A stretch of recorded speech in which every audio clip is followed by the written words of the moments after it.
রাজধানীর ধোলাইখালে আগুনে আংশিক পুড়ে গেছে মিউচুয়াল ট্রাস্ট ব্যাংকের শাখা। আগুন নিয়ন্ত্রণের পর ব্যাংকের নিরাপত্তা নিশ্চিত করতে মোতায়েন করা হয়েছে অতিরিক্ত পুলিশ। তবে টাকার ভল্ট অক্ষত রয়েছে বলেই জানিয়েছে ফায়ার সার্ভিস। শনিবার সকাল 10:30টার দিকে ধোলাইখালের হাজী ইসলাম স্টিল মার্কেটের দ্বিতীয় তলায় মিউচুয়াল ট্রাস্ট ব্যাংকের শাখায় আগুন লাগে। আগুন নেভানোর কাজে যোগ দেয় ফায়ার সার্ভিসের 5টি ইউনিট। 6তলা ভবনটির দ্বিতীয় তলায় হঠাৎ করে ধোঁয়া দেখতে পাওয়ার কথা জানান প্রত্যক্ষদর্শীরা। এই ট্রান্সফরমারটা বিকট একটা শব্দ হয়েছে, বাস্ট হয়েছে। বাস্ট হওয়ার পর সাথে সাথেই আগুনটা ভিতরের দিকে চলে গেছে।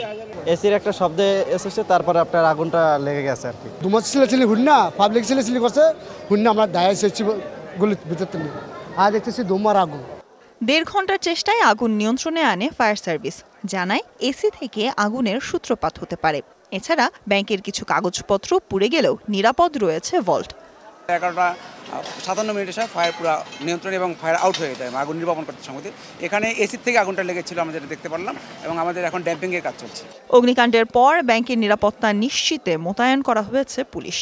আমরা আইন শৃঙ্খলা নিয়ন্ত্রণে রাখার জন্য চেষ্টা করছি, এবং যেহেতু সরকারের সম্পত্তি, এটা আমরা যেভাবেই হোক এটাকে আমরা নিরাপত্তা বিধান করবো ইনশাআল্লাহ, এতে কোনো সমস্যা হবে না। আগুনের ক্ষয়ক্ষতি নিয়ে বিস্তারিত কিছু জানায়নি ব্যাংক কর্তৃপক্ষ। Sultana Swarna, DBC news, Dhaka. নগদে 500 টাকা বা তার বেশি পেমেন্টে পেতে পারেন ঢাকায় জমিসহ 20 কোটি টাকার পুরস্কার।